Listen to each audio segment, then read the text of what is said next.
Hey, how you doing? It's Kai and you are tuned in to UK Full Stop on my Sign Radio.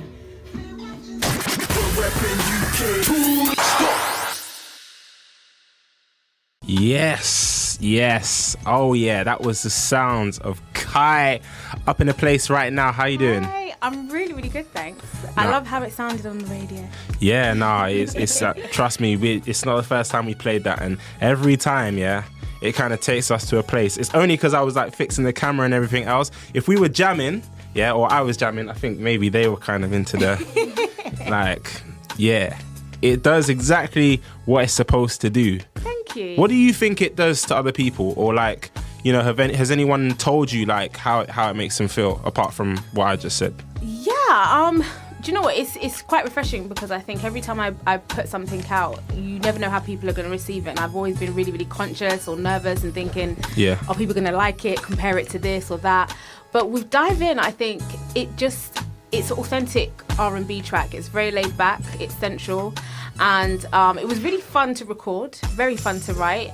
And to be honest, I think at this point, because it's not necessarily my first independent single, I'm kind of at a point now where I'm just like, this is me and I like it, so I hope you do too, but if you don't, that's okay. That's all right, So I was a lot more comfortable releasing this, and people have been very receptive. Gotten thumbs up all round. I've had support from radio stations, and just even doing the video, I was saying when we were off air that just listening to it for 10 hours straight whilst we were doing the video, no one on the crew got sick of it. It was just so really like laid back and easy going, and of course I know that because myself and Jay Moore wrote it, but at the same time hearing that from someone else's mouth, and of course they don't have to say nice things, people are so real and raw these days that you kind of gotta brace yourself for anything. But it's just a lot of people just really liking it, just having a thumbs up, saying it sounds like some good R&B music, which that's just what I'm here to do. Of course, for sure. So, in a nutshell, like, for the people who need to know, who is Kai? Kai is an independent singer, songwriter, and creative. I'm also an entrepreneur, so everything you see, everything you hear, the movements, it's all done and orchestrated and managed by myself. Cool. I do have a team that support me and that are around me, but I'm not necessarily managed by anyone in particular. And I'm myself, I'm a young independent woman, and I think that is a very broad title that so many people can say, that's me and what's new kind of thing. Right. But I think in this day and age, just finding your feet and getting stuff out there and being true to who you are, you can say so much of that, but actually doing it is a different thing. Of course. As a singer-songwriter, I'm just writing and independently releasing stuff, performing, and just putting myself out there. And I think most people, women or men of my age, or just if you like good music, then you can kind of relate. And I like to have fun and get down, so... Yeah. We know you like to get down. I want to say get down. I don't mean like drinking alcohol and drugs or anything like that. I mean, come on. To dive in. Just shake it's in the music, is it not? You know what I mean? Like, self-explanatory. Yeah. Can you swim though? That's a good question. I can, and probably I'm better underwater. Crash is going to start talking about backstroke. Be careful. Backstroke. There's no breaststroke. I'm a better swimmer underwater, but I can't open my eyes. That really scares me. I don't like the water touching my eyes. Oh no, I hate that as well, man. That's nice. Pretty normal. That's pretty normal. That's why I have goggles, right? Yeah, but goggles aren't sexy though.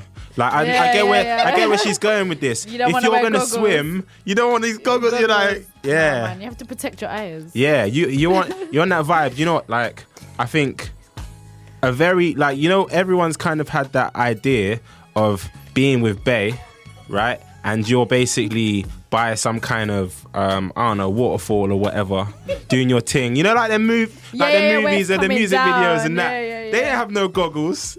It's dead. Yeah, but then, like, even trying to film something like that, you kind of got to pose for the camera and kind of be like, But if you really look at it, Blinking. they're not really like, the water's not actually touching their face. If you Yeah. look at it, it's kind of like on their body, but it's not really on their face. Yeah. So they don't really, it doesn't go in their eyes. It creates that illusion. And obviously, like you said, dive in, like your video, it took 10 hours to shoot. And obviously it's a like 3.5 minute, thing. So obviously there's a lot of work that goes into it. So we've seen the video, very sexy, and you look extremely comfortable in what you're doing. Thanks. And obviously that's important. That's important to kind of come across like that. Was there any points where you felt a little bit like nervous about coming out like this? Because I've seen your other videos. It's not the first time you've had like a guy with rock hard abs in your video, but not like this. Not like this. Do you remember? I'm getting flashbacks of the video now.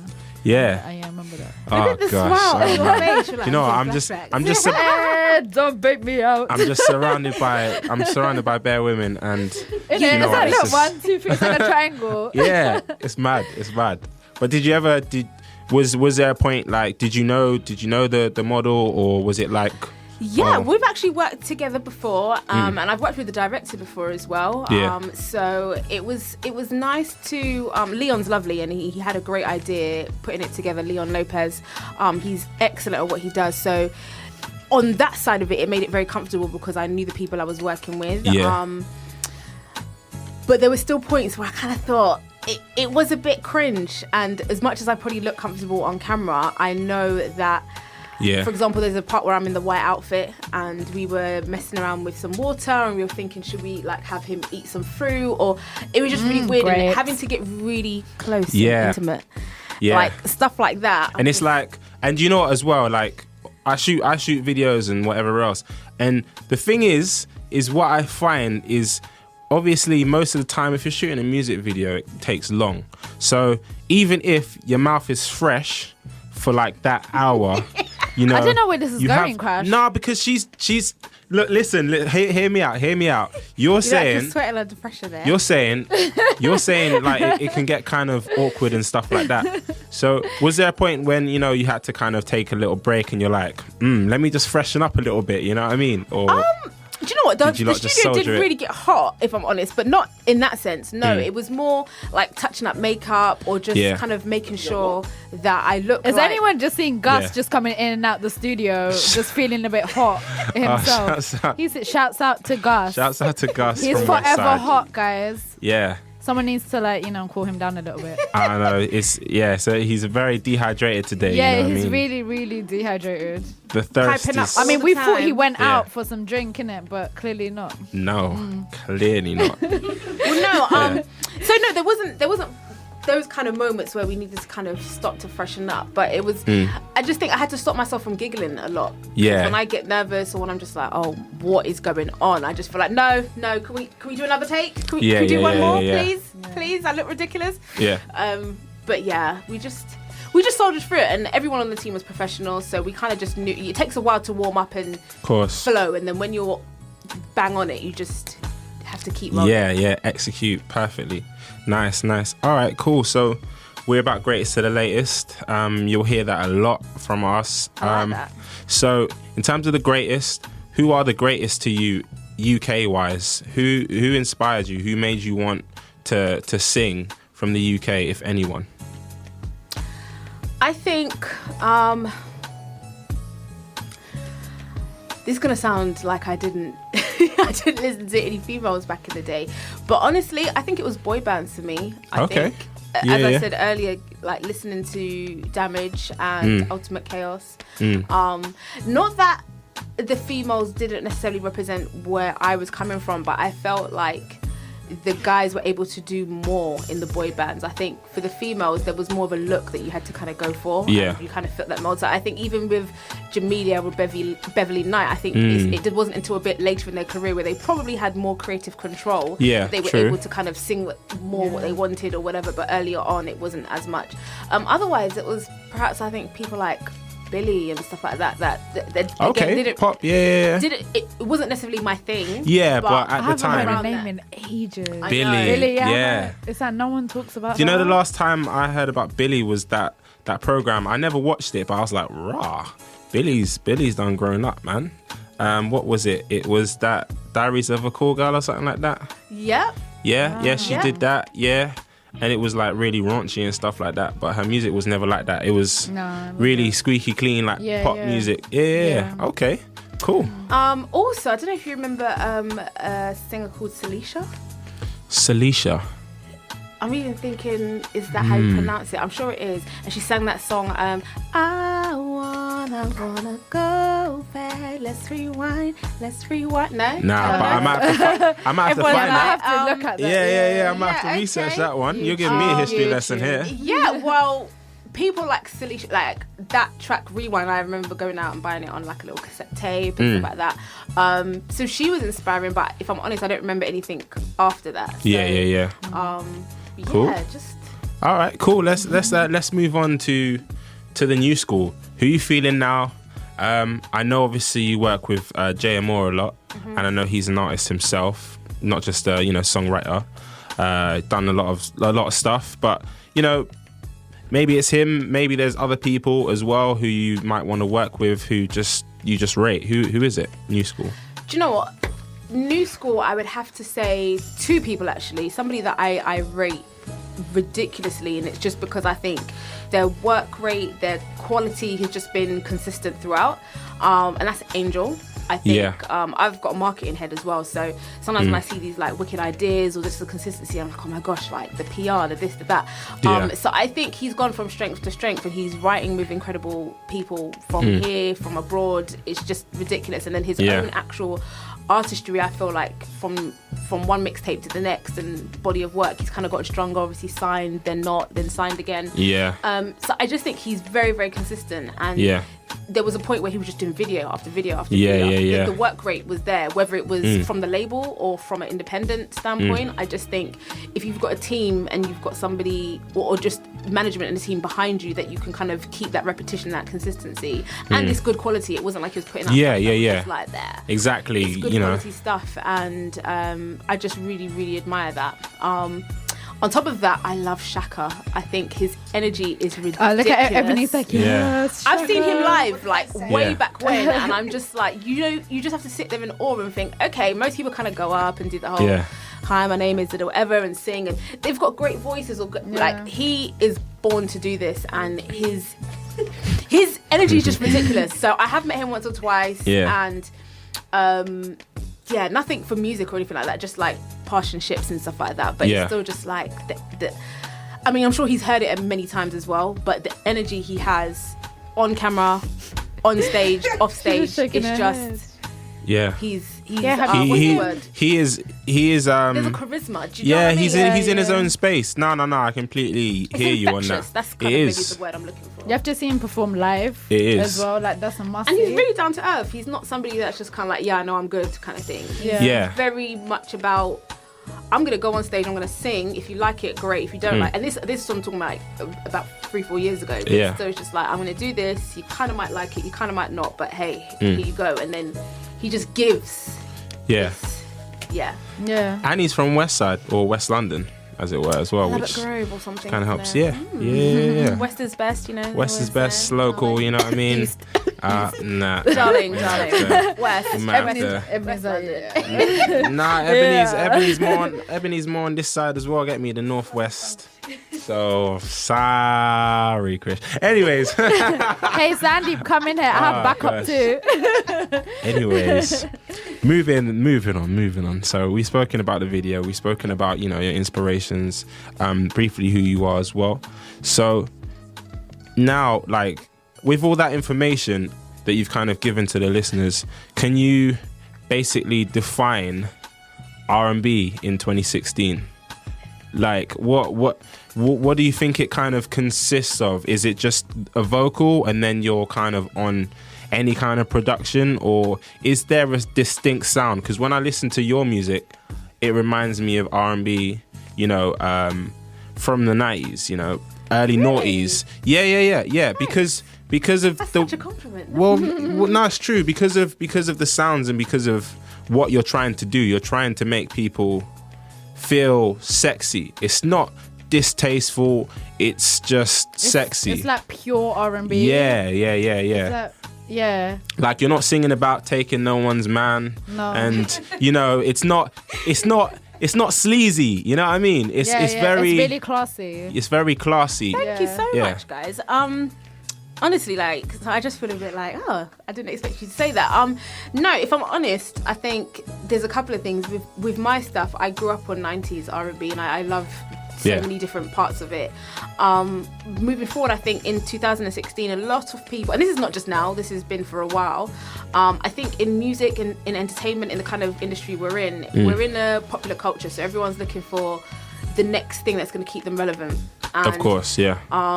Whether it's a movie, reality TV, like a product, whatever it is, everyone's trying to eat and make that money. So I feel like with music and urban music becoming such a huge part of popular culture and it becoming cool, because of course when I was growing up it was more indie bands and other stuff that was you know, on the charts and stuff. So it's a good space to be in because I feel like there's room for everybody. I think obviously the industry's changed. There's a lot more independent artists. There's a lot more room for independent artists. True. Whether they're majors or not. And I just think it's organic to the point where people have the freedom to sing and write about whatever they want, put it out on their page and get popular. Yeah. That being said, I think there's so many people doing the same thing. It gets very monotonous. It gets very samey. You can't tell. And to be honest, again, this is not a new problem, but it's a lot bigger than it used to be. But you can't really tell sometimes one artist from the next because it all sounds the same. Yeah. Everyone's on the same kind of production. Everybody does this. Da-na-na-na-na-na. Or before, Da-na-na-na-na. you know, everyone trying to copy Timbaland, and after Timbaland, it was everyone trying to copy like Just Blaze, and like there's little errors that come along, and everyone thinks, oh my god, this is amazing, and then we try and make a song like that because that song's hot. Right. And sometimes it sticks, sometimes it doesn't, but I just think it's lost its value to the point now where I think, for a number of reasons, people don't value music. They don't buy music the way they used to. They don't listen to it they used to. Of course, there's stations like Westside who still keep certain genres and things pure. Yeah. But then at the same time, I don't even think we consume music the same way that we used to. So people don't appreciate it unless you perhaps go to a live show of your favorite artist. But people are kind of picky and choosy of where they're not necessarily deciding if they're going to buy this album or that album now. They're kind of thinking, do I go to that festival or that festival? And True. Just, I think a number of things have kind of helped to make, in some ways, a good way, music where it is today, but a lot of it is in a bad way. So I think R&B, in that there's still a lot of room for it, but it's very diluted from what we grew up listening to. True. Fair enough. The lyrics are still there. People are still writing about it, whether it's R&B or not, because people like Adele and Sam Smith, they're eating up the real, honest, heartfelt, raw conversations, whether it's a sad song or an up-tempo song, but then there's not enough of that either. I just think people are just trying to write, hey, Mr. DJ, get in the club. Turn up. And then here today, gone tomorrow, microwave music. Or it's like, you'll be hearing the most beautifulest sounding singer, and like they're talking about love and everything else, but then the situation's all wrong. They're sleeping with like their best friend's girl or whatever, and this and that. Shots fired at someone. Nah. Bro, am I shooting? Let me think about that. That sounds like a bit of a like. Nah, like you're aiming it at someone, but I don't know who. Nah, I ain't even doing that. It's not even like that for me. Still, you know, like no R&B guys ever stole my girl or none of that. There's always been weird songs from like way back. Like if you listen to obviously some of the groups, I beat him up. Like sorry. Get him in a chokehold. Yeah. I'm a grime kid. I think like R&B's always had particular content, but then I don't even think people listen to the lyrics of songs in this day and age. Yeah. Anymore. What do you want to hear from R&B in terms of the content? What do you want it? How do you want it to make you feel? Generally speaking, when you pick up R&B. That is a very good point that you picked up on. I don't think people feel music anymore. I feel like I'm like my granddad or something like. No, for real. Commitment issues, though. That's how I feel about R&B. Come. Okay, I'm going to say this quickly, but I feel like R&B these days leaves most people with commitment issues and problems. They're not really talking about love or making... You remember, like, even back in the day, who did we have? Like, I know this isn't British, it's artists, but you had H-Town. Do you know what I mean? And the music, the quality, you could probably feel it all even through that Jagged Edge and all of them. It's like, let's do you know what married. I mean? I actually really miss that. That's why like, every so often you find me having days where I got to just go back to it, where I can feel, and I'm not thinking getting paranoid about my man doing this, and it's not okay to cheat, because this is what the new music is trying to make me think right now. No, but that being said, no. If we go back to UK, I think Emily Sandé did a good job with keeping that type of music. Like she made Next to Me, My Kind of Love, and all of that. And that was like pure. That's why I'm waiting for her new album, because I'm hoping. I'm like, and do you know what I like about her as well? Is she'll like low key do some next collaboration where it's like drum and bass or something like that. That's what Adele doesn't do. Adele keeps to her lane, and she's very good at that lane. But someone who is vocally as strong, Emily Sandé, she'll work with Wiley, and then next thing you know, she's doing some kind of opera house thing. But she keeps true to, but then she keeps true to her roots as well, which is really nice to see. But that's kind of what the music industry is about. They kind of tell you to kind of stay in your lane. Have you not noticed that? Like, but that being said, but Emily Sandé is signed as well to Virgin EMI, so you never know. She might have got that advice, but she still seems to have creative control. Because she's a writer. She's a writer. That's how she started out as a songwriter. So. Exactly. So Kai, you opened for Teedra Moses not too long ago. Yes. How was that for you? Did you speak to her? Did she kind of give you any advice, as an up and comer? Good. I did like an R&B medley, and of course they're waiting and just waiting for Teedra Moses. So it was a pleasure to be able to sing to that crowd who do appreciate good music, who do appreciate R&B. They are there to see Teedra, but they were very, very welcoming and receptive. I got a great response on the way out, and just generally the crowd were really, really giving just compliments and feedback. So nice. All round, I think it was a 10 out of 10, if I'm honest, because I think previously I've been again nervous and worried and thinking, I'm not sure if it went well and this and that, and you kind of go over it again in your head. But again, I think that night I just let it all go. I came to just do one good job, and I thought if I could open for her and give a good impression and help people to enjoy their night, then... You pulled out all the stops as well, live band and everything else. I mean, I've previously performed at Jazz Cafe, and I did a mix of live with BVs and backing track and stuff like that. But this time I thought, why not have a live set? Nice. Through and through. So, cool. It was really good. Got to speak to her afterwards. She told me we'd actually covered the same song. So in my set, I didn't know this at the time. I didn't know her set. That's so that's it was like, was like, did she tell you words of advice? It was like, don't steal my... No jokes. So I did a medley of Brownstone. Do you remember Brownstone? Yeah. If you love me, say it. Yeah. Mixed with Tory Lanez. So it went from Brownstone. Hey. More than just... So, but then she actually did Brownstone in her set, which I had no idea. But did she put the Say It Tory Lanez in there though? She didn't know. She didn't do that. See, she's from the old school and you're from the new school. See, exactly. Yeah. So, but that's what I like to do, because I love 90s R&B. So I thought, you know what, let's throw it back, bring it forward, put some original stuff in there, and it went down well. So and she's lovely. She was really humble, down to earth. Yeah. Easy to talk to, because I thought, what do I even say? Do you know what I mean? But she was really easy to talk to. She's been around for a long time, man. Very long time, and just grinding and being consistent with good music as well. Exactly. Sick. All right, cool. What can we? Well, actually, now before we get to what we can get next, why should people listen to Kai?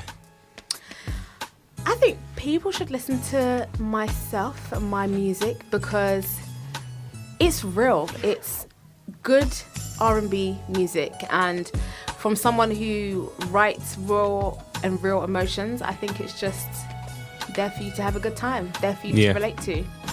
And not just one of those, I'll listen to it once and never listen to it again type things, which sadly a lot of people are doing and don't really even remember what they listened to last week. Do you know what I mean? Like people don't listen to albums in their entirety anymore, and it's sad. I think we need that back. So good quality music, good vocals, good production, all in one package, mate. Fair enough. Jeez. Okay. And just to be cheeky, dive in. Would you ever do the damn thing to your own music? Oh, crash. What kind of question? It's not even midnight. I have to ask this because do you know You're what? You're worse than Gus. No, but we without getting a bit too personal. Nah, without getting personal, I don't want to know exactly how it would go down. You know what I mean? I wouldn't mind, but still, that's just nah. You said that live on air. I just want to put that out there. I did. But I'm just being cheeky. But still, like, do you know what? Like, and he's got the hood on. Yeah, man. Yeah, get me. Nah, but you know what? It's one of those ones where, like, I like to see artists' reaction when their music is played, like, and how they are in it, because obviously. So you're suggesting a camera in the room, or? Nah. Man. Someone wants to do it. I'm joking. Someone wants to do it. Tape. We need that Kim Kardashian money. Get me? Nah, like, because I mean, when I hear my own stuff, sometimes I get a bit like funny. Like, I know I like it, and I'm still getting used to like feeling like, oh yeah, do you know what? It's cool. It's all right to enjoy your track in front of other people. Yeah. Now, let's just change that scenario a little bit. Okay. Let's say you're with, your significant other. Yeah. You have a playlist. You're just jamming, you're playing music, and you know kind of what's going to go down. And it just so happens your track was in this playlist. To be there. Your track is in there. He knows it's your track. You both know it's your track. And Divin's there, and you're like, oh my God. And you're like, Are you watching what he's doing? Like, Get me? This guy's actually like, I don't know what he's doing. The worm. He's trying to do the worm in the chair. I'm not gonna do the worm in the chair. Man, that ain't nah. I ain't gonna. It's almost as if he's trying to twerk in his chair. Nah, come Crash, on. can you do that again? I don't twerk. Nah. I don't twerk. Come on, Crash. I don't twerk. Nah, you're trying to make me. Listen, do the worm. Do the worm again. Kai. Do the worm. I might, but I don't twerk. Get the track on again and you can do it. Huh? So we'll get the track on again and then you could do your little movement in the chair. All right, fine. I'll do it as long as you do the running, man. Oh my God. I knew that was going to come in somewhere. But yeah, awkward. Would it be awkward? Yeah. A bit cringe, actually. Yeah. What would you do? Would you try and skip it and then potentially kill the vibe? Or would you, It wouldn't kill the vibe. Like, I got game, babes. Oh, all right. No, I'm joking. I mean, you are an R&B singer, so if I'm honest, I'd probably be like, it would probably just take me by surprise, and just if I could get to it, probably just skip it, because it's a bit weird hearing yourself back, isn't it? Don't you think? Yeah. When you have to listen to your, like, not that I don't like it, but I know what you mean. Yeah, I think you're always listening to it from the critique point of view, as opposed to, I can enjoy this when it's someone else. Yeah. So or I'll probably just start acting out as if I was in the video. Like when your favorite. She said in the video. I'm saying, when your favorite song in the video. Just for anyone who's listening now, after the show's finished, please go and watch the video, and you'll see exactly what Kai is talking about. YouTube.com/Kai Music. Yeah. Dive in. For real.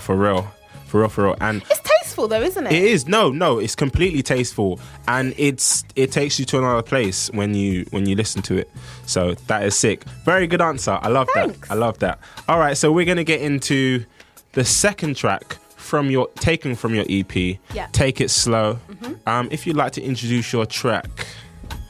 So the next one coming up is something a little bit different to Dive In. It's more up-tempo, it's free-spirited, and it's about just wanting to be free and enjoy a relationship that's going fast but wonderful. So here's Take It Slow.